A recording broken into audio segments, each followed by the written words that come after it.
Hello and welcome to Buying and Beyond, the podcast that takes you behind the scenes of retail buying. We're Kate and Linz, and together we have over 30 years' experience in retail. We're talking all things retail buying and beyond with real people in retail. This season, we're joined by more guests, retail buyers, retail businesses, big and small, telling us their stories, how they got started, and what inspires and excites them about retail. We lift the lid on what brands need and buyers expect. So grab your drink of choice and come and have a giggle with us.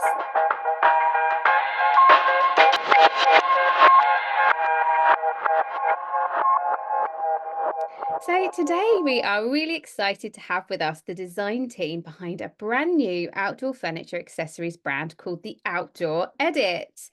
At the Outdoor Edit, they believe that your outdoor space is just as important as your indoor space. And as a Scottish-owned brand, they are dedicated to helping you transform your outdoor spaces with trend-inspired solutions that reflect your unique tastes and styles. So, Caitlin, Claire, thank you so much for joining us. Welcome. Hi guys. Thank you for having us. Here. No problem. No problem. So, shall we dive straight in there? Do you want to tell us a bit more about the Outdoor Edit? What's the brand about? How it all came about? Dive straight in. Yeah, so just like what you were saying, we've been seeing a lot of exciting stuff in the indoor market, loads of like really fun cushions, frilly things and like stripes, some really great on-trend patterns and colours. And while there's a lot of great outdoor furniture out there, we just thought the outdoor accessories market isn't living up to that, living up to the same level as the indoor market. So we wanted people to be able to take their personality and have it in their outfit, in their interiors, and then bring it into their gardens as well. Yeah, exactly. And like we were just saying as well, like the outdoor space, it should necessarily, since COVID, be considered as, just like a living room, an outdoor living room, essentially.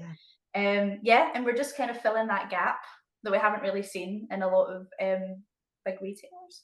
Yeah. Like an extension of your living space, really, isn't it? Exactly. Yeah, Yeah. exactly. It's just kind of dressing up the outdoors a little bit more because we're moving away from playing it safe with the neutrals and greys a bit. We just want people to be able to choose something that really suits them and is a bit more bold and exciting. Yeah. Fantastic. Brilliant. So, how did it all come about? How did you get started? And we can see you've got some amazing themes in the range this year. Do you want to just tell us a little bit more about those and what your inspiration was behind it? Yeah, of course. I mean, we could go on about the themes for forever. We could fill this full hour with talking about each of them. I love But that. I mean, basically, how it all starts is obviously we're doing a lot of trend forecasting, going to loads of European design fairs. Salone is one. I was just at Clerkenwell as well, 2025. Doing a wee nosy there, and take a lot of inspiration from Maison as well. Just kind of see what's out there and then see what the future trends are as well as current ones as well. And then of course we have, Pantone, you've got WGSN, all the kind of online trend forecasters that influence things like color patterns, design trends, all that. And yeah, essentially we've come up with 6 quite in-depth themes that people can take inspiration from to dress up their garden and give it a complete makeover.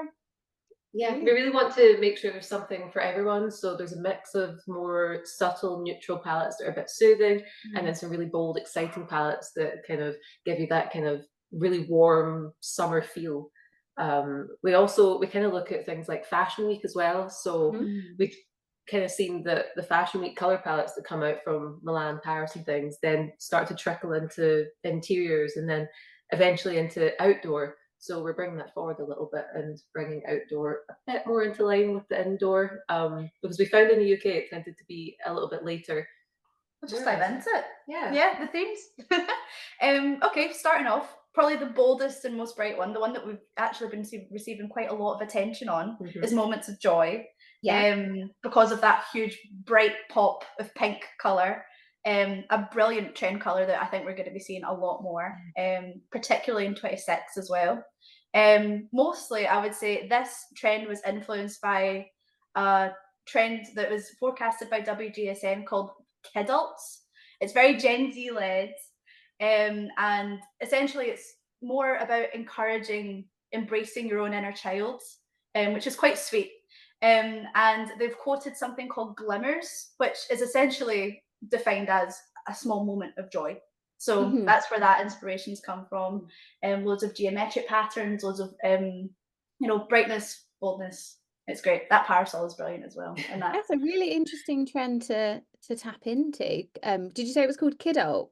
kidult, yeah, kids Oh, and adult. okay. So Fantastic. it plays into that kind of nostalgic feel where people want to Yes. capture that feeling of I guess the summer holidays where you had Mhm. nothing to worry about. Mhm. You just had to spend your time enjoying the summer.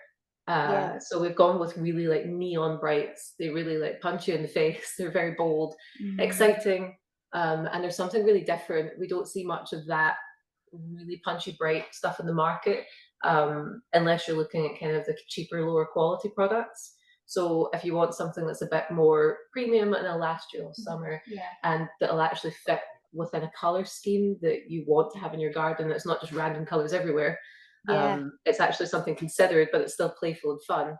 That's what we're I going love for that. with Moments of Joy. Yeah. Uh-huh. Love that. And what sort of product types are in the ranges, and is that replicated throughout each of the themes? Yes. Yes, exactly. So it's really things to dress up your garden. So we have a kind of smaller bistro set to fit those little kind of patio spaces and balconies. We have a wide range of cushions in pretty much every color you can imagine and different kind of trims and frills. Yeah. We've got parasols, lighting, and fire pits as well that fit across all the themes. So we were really thinking of dressing up the furniture you might already have Yeah, nice. or adding to a small space and also little things like the lighting and fire pits to make sure you can enjoy your garden into the evening and maybe when the weather's not quite as nice. So all the themes have products across all of those. Yeah.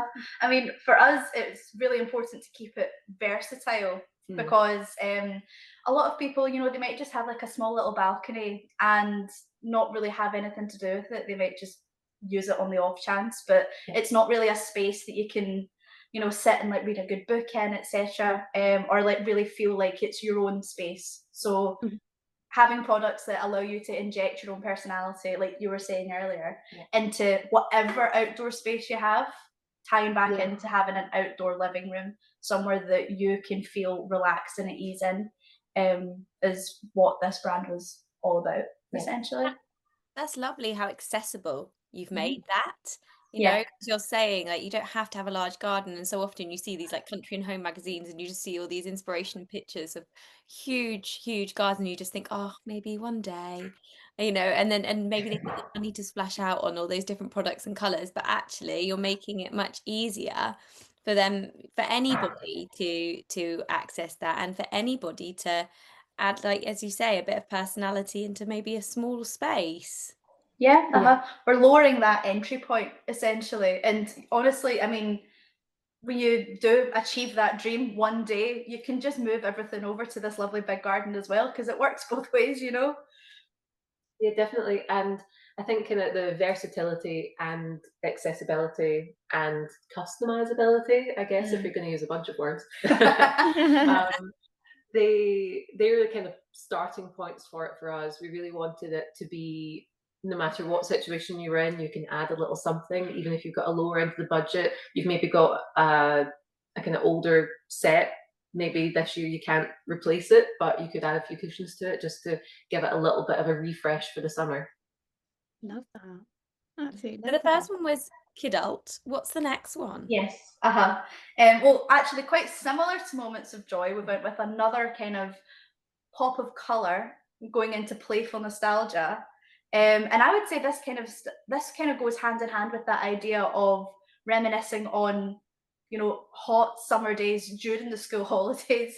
I associate this one with a lot of like sporty kind of imagery. So Mm. like if you had like a little sports camp that you went to during the summer. Yeah, it's very 70s inspired as well. Yeah, Mhm. definitely.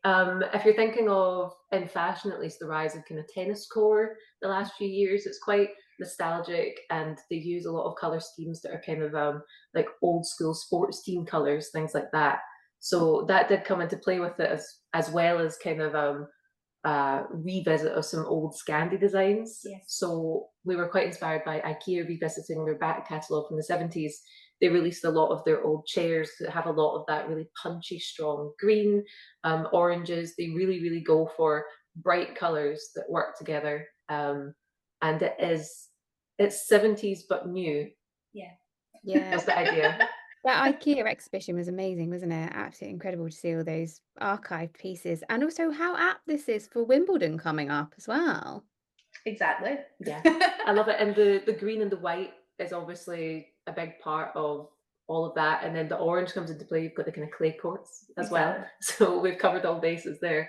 But yeah, I think it's brilliant for summer because that is a colour scheme that people associate with summer because of Wimbledon, pretty much. And I totally agree with you. IKEA's kind of heritage is amazing, and I loved seeing all the pieces that they exhibit. There's a lot of really bold, the green and the orange in particular, I think is something I've seen a lot of. I've seen people say that orange and green should always be seen this year. So we were really happy that the orange and green is working really nicely together. And we included a nice soft blue that's kind of reminiscent of the summer skies as well. That softens it and makes it not such a big contrast that's just going to punch you in the face when you walk into your garden. You know, as you're just listing those colours, I'm very much feeling that I am surrounded by this right now. I'm just going to say, but it's like know. orange and green. I was like, oh yeah. And the soft, like, yeah. Because white, I mean, my t-shirt, I am this theme today. Like, I didn't plan this. Disclaimer. Choose your favourite theme and dress up as it. Oh, that's brilliant. Well, I'm not biased at all, but I also have the orange and green scheme in my living room. So it works. I'm going to live and die by that saying now. I love that. Orange and green should always be seen, because you're right. It's not something that you would normally maybe pair together, because actually when you think about a colour wheel, they're kind of opposite each other, aren't they? Yeah, exactly. But that's what they say is, and like those colours are the complementary colours. So they do complement each other well. Make each other pop. Yeah. So moving on, to kind of go with a key trend that we were seeing in 2025, we're seeing grey being pushed out in favour of, you know, kind of coffee neutrals.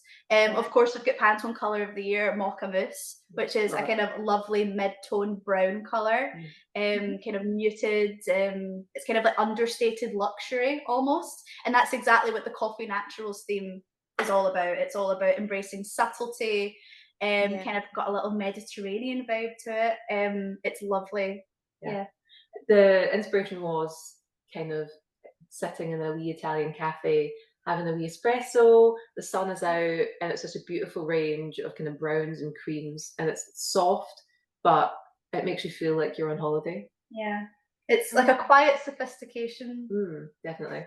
Yeah, this is definitely one of my favorites, and it really reminds me of them, you know, like all those fantastic locations that they film in, like on the program White Lotus, and I can just everybody lying out by the pool with these beautiful Italian inspired umbrellas, like very much you can channel those vibes in your garden with this theme. Yeah, that's the idea, and I'm a big fan of brown personally. I'm representing that today. But yeah, we really wanted to capture that feel of being on holiday and just getting that summer heat, but in a more subtle way than using kind of just bright colors. To me, I really associate this theme with food as well, because it's got that kind of the gelato, chocolate, vanilla, cream, and then coffee, espresso. So it's just kind of like delicious. It reminds me of summer. Very affogato, all those affogato fields that are going around at the moment. That's the thing, it's all over the high street now, isn't it? Browns. And I think like browns used to be a bit of a dirty word. Like if someone said I'm gonna paint it brown, you'd be like, yeah, why would you be doing that? Why would you choose brown one? You'd be thinking, oh, it's dirty and it's old. But actually brown is really quite, as you say, sophisticated and luxe. And I think it's like, you've definitely seen it in the high street more and more and more. Brown is kind of almost like the new black. It's actually really like chic to wear, and you feel quite like people look really sophisticated in it. And also I think it's kind of come from that sort of skims and things like that, like all those sort of different neutral tones and things like that, and it feels like that's really filtered through. Definitely. And particularly in garden furniture as well. Obviously you've got a lot of great metal sets out right now, but more and more we're starting to see that kind of fade away in favor of taupe, kind of more natural colors. because it's so much more grounding and I would say more relaxing. It looks softer. Because the grey can get quite industrial at times. Yeah. I mean, you'll notice that we don't have any in the outdoor edit at all because I want to steer away from it. I think that's great to see a brand that's really like getting behind color and getting behind interior, bringing to interior outside, because there is a lot of brands out there, especially in the garden furniture world, that just are quite samey. Am I allowed to say that? Like they obviously have a really great handwriting and a really great kind of unique branding, and they know their customer base and they're quite loyal. But it's just nice to see someone doing it a bit differently and a bit bolder and a bit sort of like, people are so much more okay with color now, rather than, like you say, the grays and the dulls. So yeah, you guys are really making a splash out there. I mean, it's really nice to hear that, and we have had a really good response from people, because some of the colours we've gone for are a bit risky and you don't know until people see them and we get feedback. But even things like the really bright pink, probably the one that I thought was the scariest to start with, is probably one of my favourites once I saw it in person, and people really responded well to it. Just Brilliant. Yeah, okay. So moving on to the next one. You said splash earlier, Lindsay, and it's quite a good segue. Because Sea and Sky is all about creating this lovely. Oh, I like what you did there, Claire. That's great. Yeah, so we're wanting with Sea and Sky, we've got loads of blues, kind of sandy neutrals, etc. And it's all about creating this lovely kind of coastal oasis feel in your garden. Lovely. Yeah, this one's about wellness and just kind of creating a little retreat for yourself. So compared to some of the other things we've got, it's a lot less bold, but it still has some color. It's got some wavy motifs. There's something really nice and summery about it still, but it's probably the one that would match what a lot of people have already in their garden. So while we don't have greys, if you have a grey set, this one will probably go really nicely with it. But it's all about just a range of blues, neutrals, and it can tie in with their other themes as well. Like this would go really nicely with the coffee naturals and with playful nostalgia. I was going to say, we've actually used the same. Something you'll notice is that because we believe in making things versatile for the customer, having them being able to customize, so going between themes. We have actually used the same seat pads on this bistro set as we have on the Playful Nostalgia one, just because it goes so well. And it does encourage people, crossing over their themes, etc. Kind of making things their own, which is the most important thing about this. I think that's what's so lovely about all your themes, because you can actually make new themes from the bits and pieces. Exactly. But if you've got a bit of an eye for it, obviously it's really great that you guys have given the customers that struggle with that the ideas, but actually there's lots of different things that you can mold together, can't you, if you've got a particular style? Yeah, we really wanted to be able to let people curate their own space, because as you say, some people might have their own idea. They might have a color scheme inside and they can replicate it almost with what we have across our themes. But we also have these just pre-selected things curated by us. Of what we think, and I appreciate that coming from brands myself, because as much as we come up with all these themes, as soon as there's your own space, it's much harder, I find. So I can decide, we kind of designed all these themes, but honestly I would trust a designer over myself when it comes to other brands. You are designers. It's just when it's much more personal, it's nice to have recommendations to go off. Yeah, absolutely. And then kind of going off of that, kind of more into the more classic and contemporary thing. I say this is I kind of pair this with Sea and Sky quite often, because I feel like these two are the most commercial themes. Country garden, where you've got more olives and sages. I would say this kind of goes hand in hand with a lot of things that you do see in garden centres quite frequently.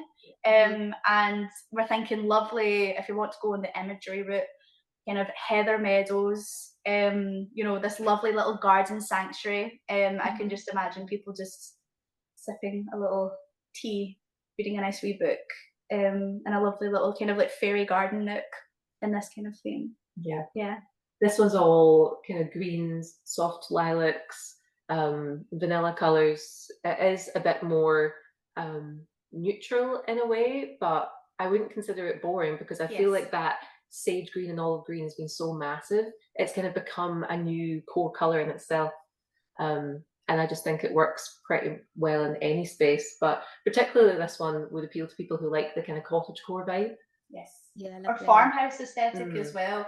Farmhouse tartan is literally one of the cushions that we have there. Yeah. Yeah, it's a lovely theme, honestly. It's really nice and simple. Not too exciting, but like you said, obviously not boring either. Green is just not going away, is it? You I know, know. it's been here for some time now, but like you say, it's one of those staple colors. I mean, I've got so much green in my wardrobe. It is, you know, like a green fest. And yeah, no, it just lends itself so well to being like a nice metal color as well, doesn't it? That kind of olivey green. Yes. Yeah, it's kind of almost it is almost like a grey sometimes. It's like a greeny grey. So it softens it, makes it more interesting, and it goes with more things. But it's not too crazy, it's not too daring. Um, you won't go off it next year. You won't be sick Exactly. of it. I have been seeing a lot of places have been calling sage the new neutral. Yeah. Okay. Yeah. I really love it. But like you were saying earlier about the kind of browns coming from Skims, I see that these greens are also coming from things like kind of sportswear brands and their kind of leggings and core ranges, and everyone's always out and about in them. So I think it's just what people are seeing, and then it's filtering through into the home as well. They become more and more comfortable with it. Yes, yeah. This is definitely one that I would say really appeals to people that I know that never really went for color before. Like my mum would always be very like neutrals. She didn't want to pick bold colors, but now she owns everything in sage green. Everything. That's so true, actually. I was just saying the other day that I used to be, or I would always have too many grey jumpers. I'd be like, oh, another grey jumper. And now it's that with green jumpers. I Yeah. have far too many green jumpers. It's green is my new grey. Do you know what? It's a gateway color. That's what I like to think of it as. Yes. Yeah, that's a really good I like point. that. Yeah, I like that a lot. Yeah, we should use that. Yeah, and then lastly, we have Dark Bouquet, which is quite similar in that it does have a lot of floral and kind of sort of plant imagery, but we went with a much more mysterious, deep dark tone with it. Lots of jewel tones, like really deep forest greens and kind of wine reds as well. This is a big favourite, particularly in the parasol for this range. We've been getting a lot of good feedback on this. We've got lovely wildflower patterns scattered across the parasol and the cushion. Yeah, it's lovely, this theme. I think it's brilliant. Yeah, I like this one because it feels quite trans-seasonal because it's got the Yes. darker palette. So, and if you're thinking into it when it's getting a little bit darker, and you maybe want to spend more time in the evening out in your garden, I think these deep dark greens and the florals are just a bit kind of dark and moody, romantic. And that obviously kind of burgundy color has been massive in fashion, and we're seeing that Yes. start to come through into interiors already. I just think it's really strong, that cherry red, and like Claire said, the kind of jewel tones of emerald and ruby. We're Yeah. seeing a lot of that coming through. Yeah, that definitely transitions very nicely into the winter, doesn't it? Or into the autumn, winter kind of. You can see like a Christmas theme emerging from it as well. Sort of, you know, the jewel tones. I really love the kind of deep dark colors. They really appeal to me, and I think that probably would work so well in a more kind of contemporary garden space. Yeah. Especially the floral patterns are less twee and a bit more kind of bold and geometric. They're really punchy. Yes. And the bistro set itself is a really, really dark color, and it goes with all the kind of bright cushions and bright accessories really well. Fantastic. Brilliant. Wow, you got something for everyone there, really, haven't you? Yeah, I know. Yeah, that's the idea. To be honest, we made this insane mood board that we've whittled down, and we've worked from it all year, and it really underpins everything we worked on. And we refined all the themes, and they really clearly delineated themselves based on trends we were seeing and colors we liked and things that Yes. spoke to us. And it did separate really naturally and came across as a bunch of different themes that would appeal to a really wide customer base. And of course, this is our first year doing this as well, Mm. so it's important for us to keep it broad for now. Yeah. Potentially we'll whittle it down in the future, but this is a really good way to see for us to see what works with the people that we are marketing to, essentially. Yeah, absolutely. You're sort of going on a journey with it, aren't you? And Yes. talking of that, can you talk us through the whole design process then? So how does it all get started, and how do you get from sort of paper to production? Yeah. So I mean, first off, me and Caitlin, we designed the brand itself. The outdoor edit, we created the logo. It was all about, typeface, brand coloring as well, all that jazz. It was really fun, to be honest. This is something that we haven't really done much in the past. So this was a new hat, quite fun. But obviously, and then like you just said, we created this huge big research mood board, and had a really collaborative design process experience, pretty much.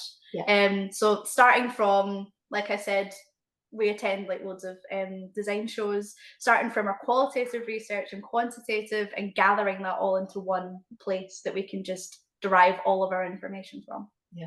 And what was good about us doing the kind of brand and themes and the products all at once is that we could really link them together and make sure they made sense.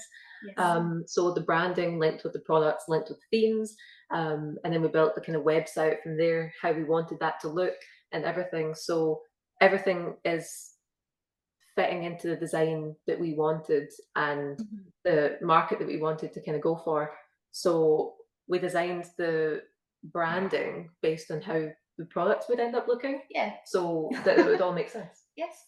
And then of course we actually went and visited the factories that produced all of our products as well. So that obviously meant that we were building up a really good relationship with them, because what is so important is that when you have so many different products, we have loads of different materials, we have our fabrics, wood foils, we have our metal like powder coating, etc. Because of these differences in materials, we have to have everything to be consistent, particularly with color. If we have patterns across different ranges, we need them to look the same. So obviously having a good relationship with our suppliers meant that that was achievable, which is obviously really important for this brand. Yeah, and it's something that's really not easy, and I think it just needs that kind of time and the in-person, face-to-face conversations just to make sure that everyone's on the same page and we can see them all in person. And it's just something you cannot do digitally, to be honest. We found like it was really hard to do over video calls or over photos because there's such a color difference. So that relationship where you can just go and see the products and see the samples is really important to us. And then from there, we would kind of make refinements, make sure we were happy with everything. And we also designed all the packaging. So to everything, we had the unboxing experience. So you would go from seeing the products for the first time, purchasing them, receiving them, and we designed every single part of the process, including how it looked once you unpacked it and put it in your garden. That's down to like instructions as well. Oh yeah. I mean, they're on the website as well, which conveniently brings me on to the website. Because obviously that's your point of sale, isn't it? That's where the customer is going to see everything for the first time, gets to learn the brand, and a really key step in the customer journey. Granted, it has come last in the design process, but I think that is, that's how it should have been, to be honest, because we have everything curated, and then we build around the products from that. We build around our range from that. So everything just sits very nicely with each other, and there's no disjoint. There's nothing disjoint about this design process. To the end, to the consumer. That's fantastic. And were you inspired by any sort of brands when you were sort of thinking about your branding and the journey on the website? There are a few that we really liked, actually. So one of them was Lick, the paint company, because we really love the way they do their color palettes, the way they do their branding and their social media. It's just really nice, and they kind of do a 2025 edit of their paints and the colors that they see that will be trending. And I just think it was really nice, and they were quite disruptive in the paint market. And like I really love their stuff. I used it on my own flat. But their brand identity is really great, and we really liked how fun they were with it when paint companies are quite traditional. That's we love. almost kind of like what you guys are doing with your brand, isn't it, as well? You're being less traditional, like a less traditional outdoor furniture company, like sort of going a bit bolder with it. Yeah, exactly. That's really what we wanted to do, and just have a bit of fun as well. You know, we wanted to have a kind of light-hearted tone, but still have good products that appeal to people, which I think is something that people like Lick did really well. There's also, yeah, Mustard Made is one that we really love because their brand is so fun and colourful, and they've got quite a limited product selection, but they only introduce products when it makes sense, and they only introduce colours when they make sense. And I really like their approach and how personal they are. Yeah, definitely. One brand that I particularly loved the presentation of was when I went down to the Ideal Home show. Lara Duke had I think they had the bedroom in the dream home, and it was just decorated with loads of lovely like squiggle mirrors and geometric cushions, like lovely clashing, they're complementary, but lots of contrasting colours and textures as well. It was just all lovely, and I think that in itself is you know what the Outdoor Edit is doing as well. That's what we would like to do. Yeah, so you can achieve the same sort of thing but for your garden, pretty much. Yeah, I really like their stuff recently. I feel like they're definitely taking a really considered approach to how all the products match together, and that kind of eclectic mix of colours and textures is another big key trend that we've seen a lot of. Eclectic is the key word. Yeah. Love that. So in terms of, obviously, there's a lot of talk around garden furniture being very difficult to sort of give through a sustainability message. It's quite hard to upkeep on quality. What's the sort of messages that the Outdoor Edit are putting out there on these sort of topics, and how are your products going to be lasting the test of time? Yeah, that's one thing that we did look a lot at, because we didn't want people to be able to just buy it one summer and replace it the next. That wasn't the idea behind it. So on the kind of first point about quality, for example, on the bistro set, that's got a kind of rust resistant coating, then it's got powder coating, and it's made of durable high quality steel. So the idea is that you can leave that outside and it'll be fine. You don't need to worry about it. It'll last years. And then also we really thought about the parasols in particular, because they take the brunt of the sun, to be honest. So we upspec the fabric to a heavier fabric. It's got a UV resistant coating, just to make sure the colours really stayed punchy, because compared to a lot of parasols out there, it is even more important for ours. Yes, no point in the brand. Yeah, and getting that pink to stay pink is a big challenge. We really wanted to make sure that didn't fade away, and then it wouldn't match with your bistro set, and then it wouldn't match with your cushions. So that was really important. Same story on the cushions. We made those like really big and generous. They're UV resistant and shower proof, so they'll be able to stay like outside if there's a little shower, so you don't need to be too worried.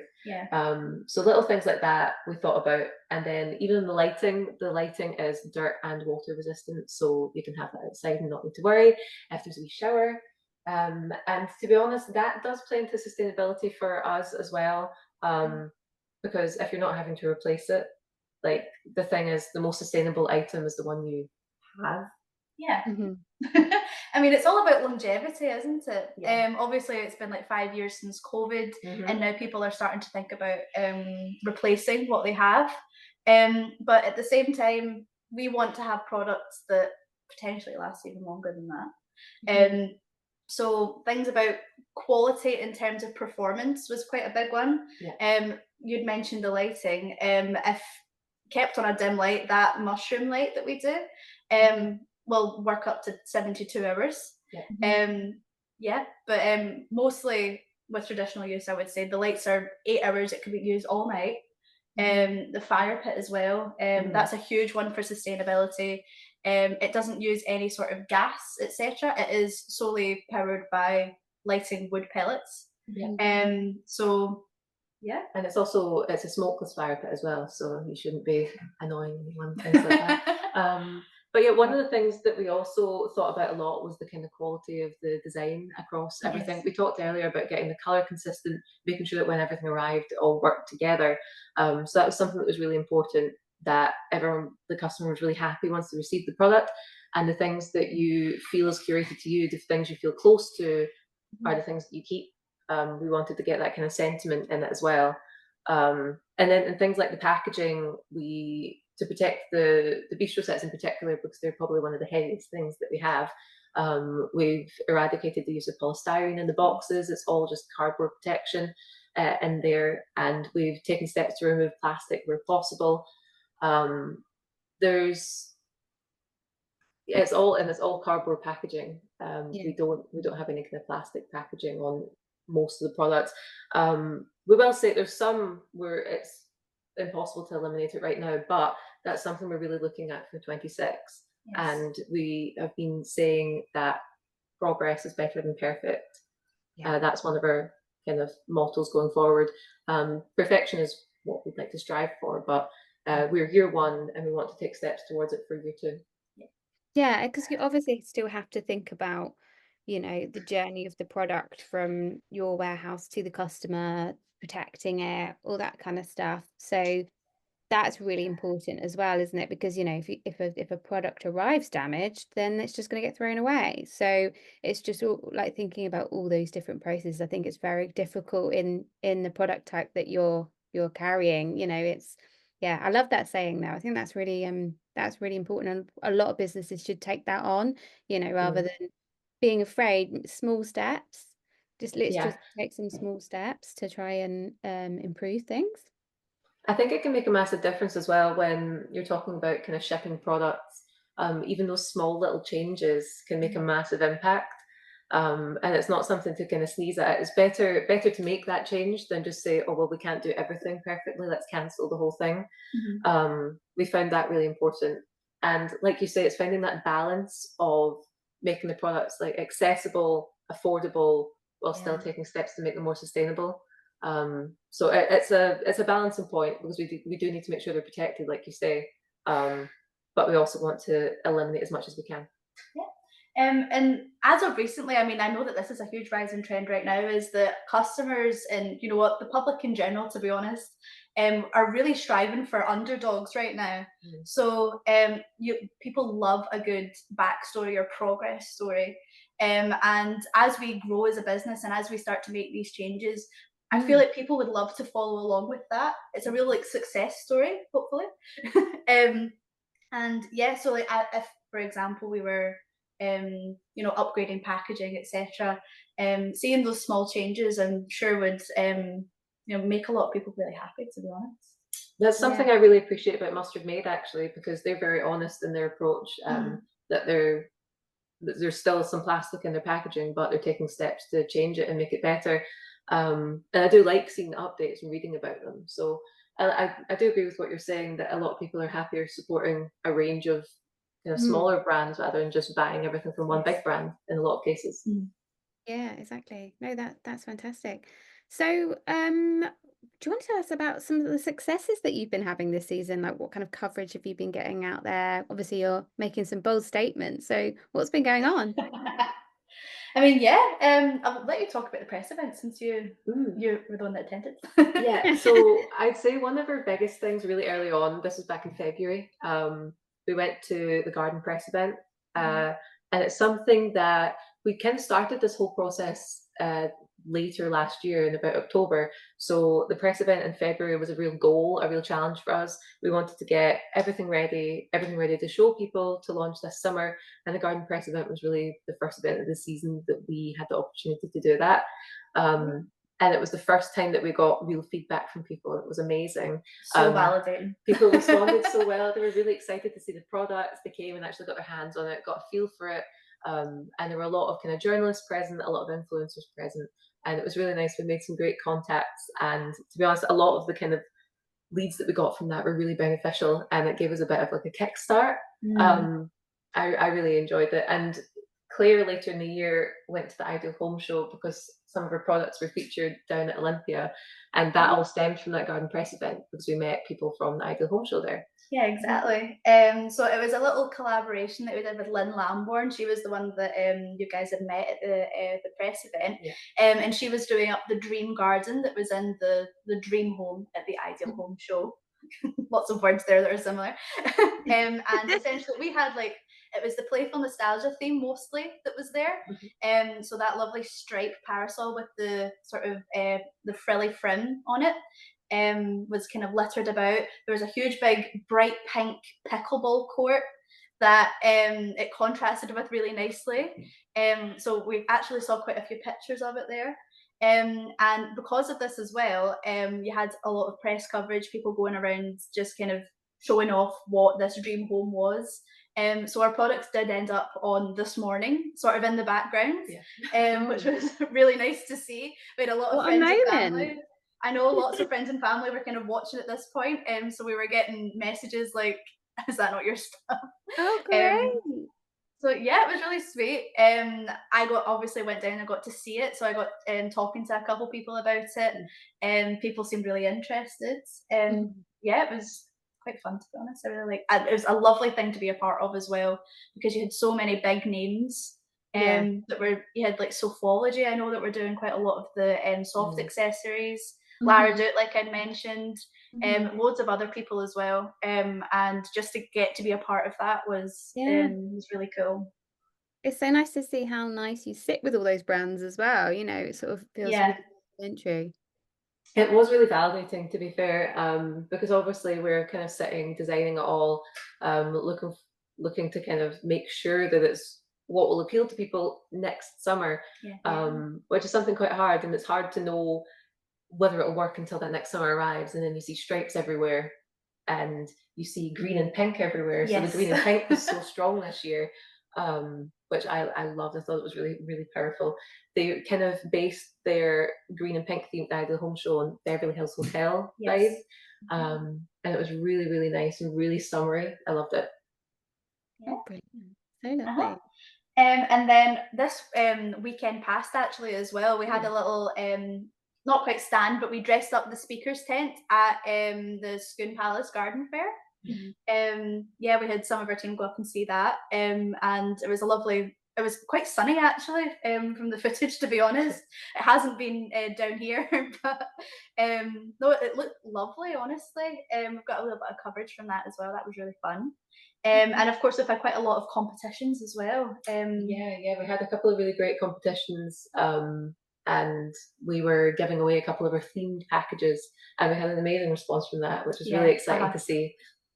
Oh, brilliant. Fantastic. So what's next for the Outdoor Edit, and what kind of new trends have you guys been seeing out there? Because I know you've been out and about all the various different trade shows, trend shows all over Europe, really. So it's actually been brilliant. In a lot of ways we were looking ahead a little bit with the themes we did this year, because we wanted them to last through 2025 and beyond. We didn't want them to be too transient and just disappear next year. So we wanted those kind of longer term trends that you can add on to and build from. So what we were looking at doing next is our kind of 2026 themes. So they'll be upcoming. Some of them will add in some new things, and some of them will just be building on trends this year that we'll still be seeing next year. A couple of things that I've seen a lot of in Milan in particular was this dark red, the burgundy. It is everywhere, and it's so beautiful. In a similar way that a lot of people bought those big emerald green sofas, and that dark green was everywhere for a while. That's how the dark red is looking to become. Great for Dark Bouquet, to be honest. And to be honest, to piggyback off of that as well, when I was down at Clerkenwell a few weeks ago as well, the deep reds were there as well. Love it. Ethimo had a lovely sort of set up, a little parasol and a kind of little rope bistro set up going, and it was just lovely, and it really stood out against all of because a lot of what Ethimo has is very natural, very white wood, etc. So it was a lovely big standout for that. Yeah, and we're also looking at adding perhaps some new product categories. So that's a little bit under wraps for just now, but definitely one that's in the pipeline. But I think that'll be an exciting one for 26, 27. And also, like I said, some more progress on sustainability improvements. We really want to eliminate any plastics as much as possible. Yes. And just try and make sure we've got the best protection and the best sustainability in our packaging. We need to find that balance. One thing actually I did want to mention is we have been seeing loads and loads of the kind of metallic finishes. So rather than just having the kind of matte painted finishes, that silver and chrome are everywhere. And I think that really ties into the nostalgic IKEA revisits, because they had a lot of kind of chrome frames that matched with that really punchy green. And it just looks really cool and really, it's a way of bringing in that industrial story without being too cold and too grey and boring. Yeah, because everything's been quite matte for a while, hasn't it, in terms of like hardware finishes? Yeah, definitely. And we're seeing even things like that cherry red, it's on like a really shiny lacquer and it's almost like wet, it's like a liquid. We've seen a lot of that on tables. It just looks really cool. And on lighting as well. Yeah. Oh, brilliant. Well, watch this So space for next year. I know we're going to be exploring that quite a fair bit, I feel. Yeah, and then obviously we're a small business now. We want to grow. So looking at new opportunities is always going to be on the cards, to be honest. Yes. So yeah, that'll be another watch this space, I would say. Fantastic. Brilliant. So we always do a bit of a what do you call it, Kate? Retail therapy segment. Oh yes. That we ask a lot of our guests, brands that we interview, is have there been any sort of like really funny moments or something you want to get off your chest in this whole process that you've been through to launch the brand? Has there been any hilarious stories that you can spill the tea on? Well, yeah, to be honest, it's been, like I said, we started this whole process pretty much from October. Yes. We had an idea of all the colours and themes and things, but actually getting to see the samples, getting everything ready was around then.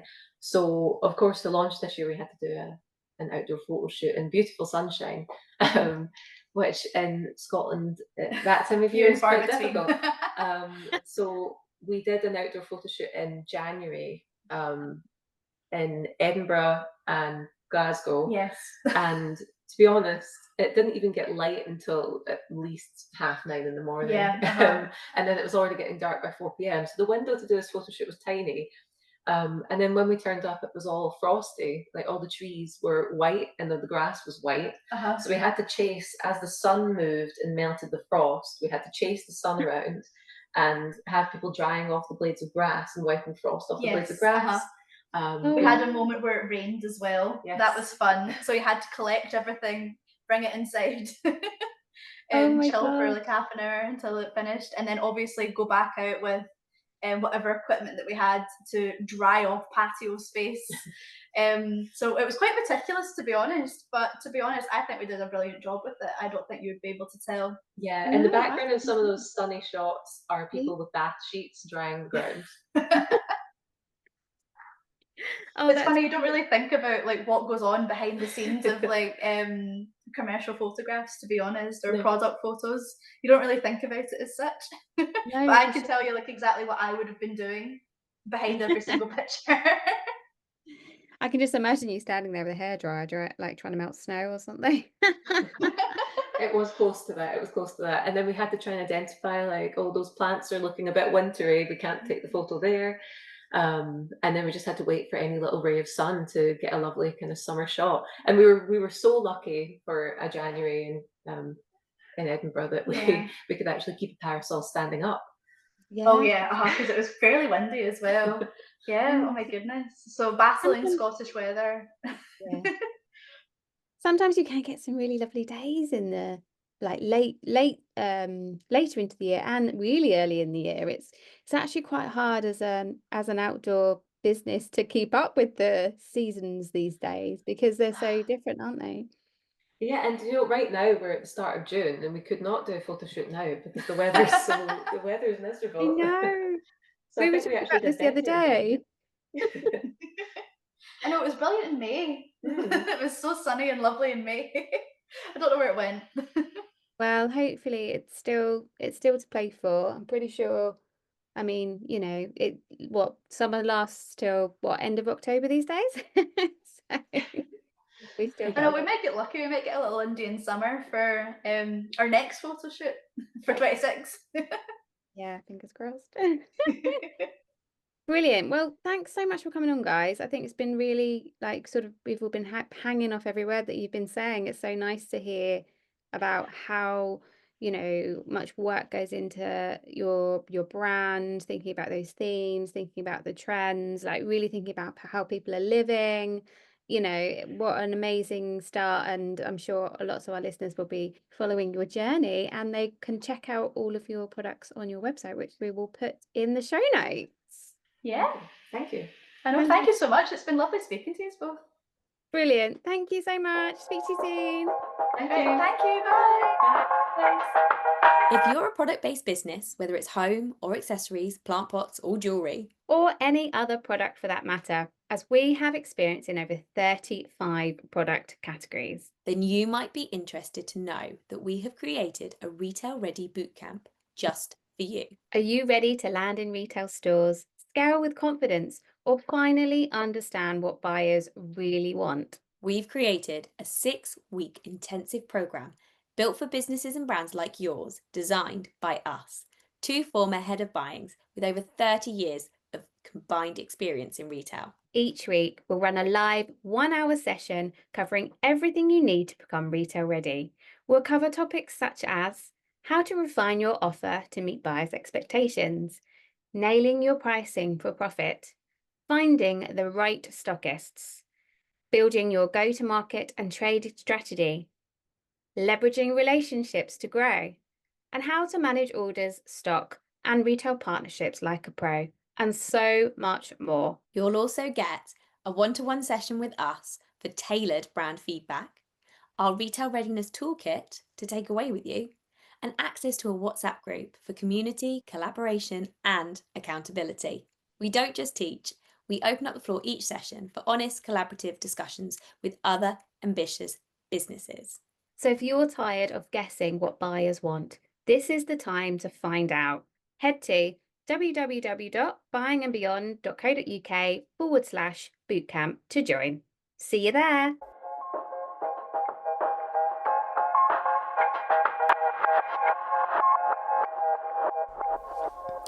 If you've enjoyed listening to this episode, please, please, please like and subscribe and leave a review. And if you already have, thank you, thank you, thank you.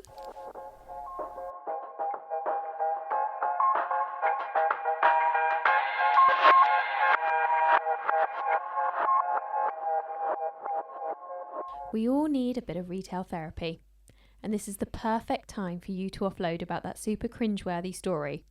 We would love to hear from you all, your funny stories and experiences, or even any dilemmas. And maybe we can help, or at least find someone who can. And don't worry, we will keep these anonymous and remove any names and brands. We would also love to hear from you on any topics you would like us to talk about. Please send all of these into buyingandbeyond@gmail.com or drop us a DM via our Instagram page @buyingandbeyond.